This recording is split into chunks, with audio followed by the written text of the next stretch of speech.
নমস্কার বন্ধুরা, আপনারা কেমন আছেন? আশা করছি ভালো আছেন। আমাদের চ্যানেলে যদি আপনি প্রথম বা নতুন হয়ে থাকেন তাহলে অবশ্যই চ্যানেলটি সাবস্ক্রাইব করে দিন এবং ভিডিও ভালো লাগলে অবশ্যই লাইক, কমেন্ট এবং শেয়ার করবেন। আজকে আপনাদের সাথে যেই ব্যাপারে আলোচনা করব তা হলো, আজকে আপনাদের বলবো যে ধন সম্পদ বৃদ্ধি পাবে। হ্যাঁ, ঠিকই শুনেছেন, ধন সম্পদ বৃদ্ধি পাবে, উপচে পড়বে সুখ। বুদ্ধ পূর্ণিমার দিন এই 7টা টোটকায় হবে সকল সমস্যার সমাধান। আজকে সেই ব্যাপারে আপনাদের সাথে আলোচনা করব। আসুন জেনে নিই।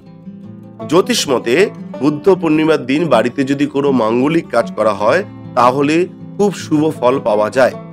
এই দিন কিছু টোটকা পালনের মাধ্যমে জীবনের নানা দিক থেকে উন্নতি লাভ করা যায় বলে মনে করা হয়।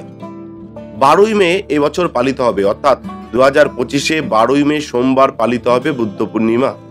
এই দিনে গৌতম বুদ্ধ ভগবান বিষ্ণুর অবতার রূপে জন্মগ্রহণ করেছিলেন।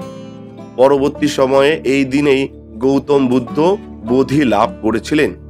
এই দিনটি তার জন্মতিথি হিসেবে পালন করা হয়।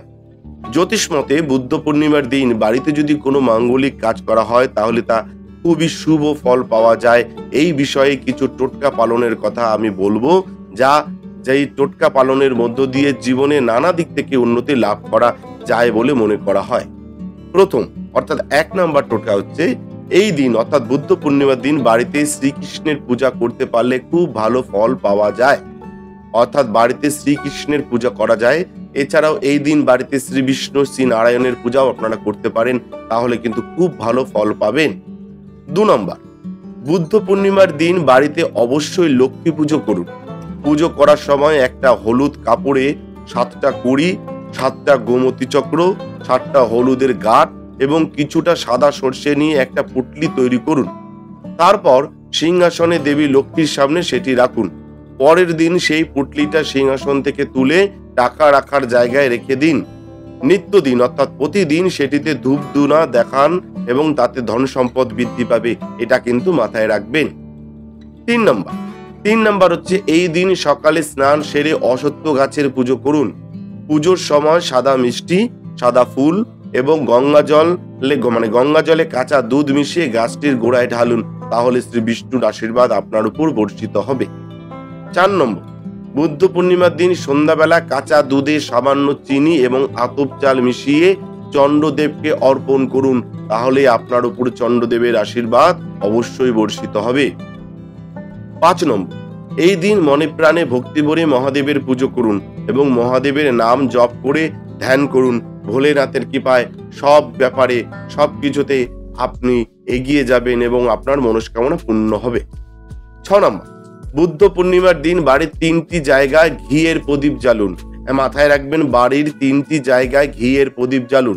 একটা বাড়ির সদর দরজায়, একটা বাড়ির ঈশান কোণে এবং একটা ঠাকুরের সামনে। এই 3 জায়গায় ঘিয়ের প্রদীপ জ্বালুন। সব নেতিবাচকতা আপনাদের বাড়ি থেকে বেরিয়ে যাবে, নেগেটিভ এনার্জি বেরিয়ে যাবে, পজিটিভ এনার্জি বাড়িতে প্রবেশ করবে। 7 নম্বর, এই দিনে নিজের সাধ্য মতো কিছু দান করুন। অর্থাৎ আপনার যেরকম সামর্থ্য সেই সামর্থ্য অনুযায়ী কিছু দান করুন মানুষকে, তাহলেও গৌতম বুদ্ধর আশীর্বাদ অবশ্যই পাবেন। যে জিনিসগুলো বললাম, যে এই বুদ্ধ পূর্ণিমার দিন কি করলে 7টা টোটকা আপনাদের বলে দিলাম, এই 7টা টোটকা করলে ধন সম্পদ বৃদ্ধি পাবে, উপচে পড়বে সুখ, সেই ব্যাপারে বলে দিলাম। ভালো থাকবেন। যদি ব্যক্তিগত কোনো সমস্যা থাকে তাহলে অবশ্যই আমাদের ফোন নাম্বারে ফোন করতে পারেন। নমস্কার। জয় শিব শম্ভু, হর হর মহাদেব, ওম নমঃ শিবায়। জয় হর গৌরীর জয়, জয় সিদ্ধিদাত্রীর জয়, জয় কৃপাময়ী, দয়াময়ী, করুণাময়ী তারা মায়ের জয়। আমাদের ভিডিও আপনাদের কেমন লাগছে? আশা করছি ভালো লাগছে। তাহলে অবশ্যই লাইক করুন, কমেন্ট করুন এবং শেয়ার করুন এবং চ্যানেলটি অবশ্যই সাবস্ক্রাইব করে দিন। ভালো থাকবেন, সুস্থ থাকবেন, ধন্যবাদ। এবং সকলে অবশ্যই কমেন্টে লিখবেন, জয় শিব শম্ভু, হর হর মহাদেব, ওম নমঃ শিবায়।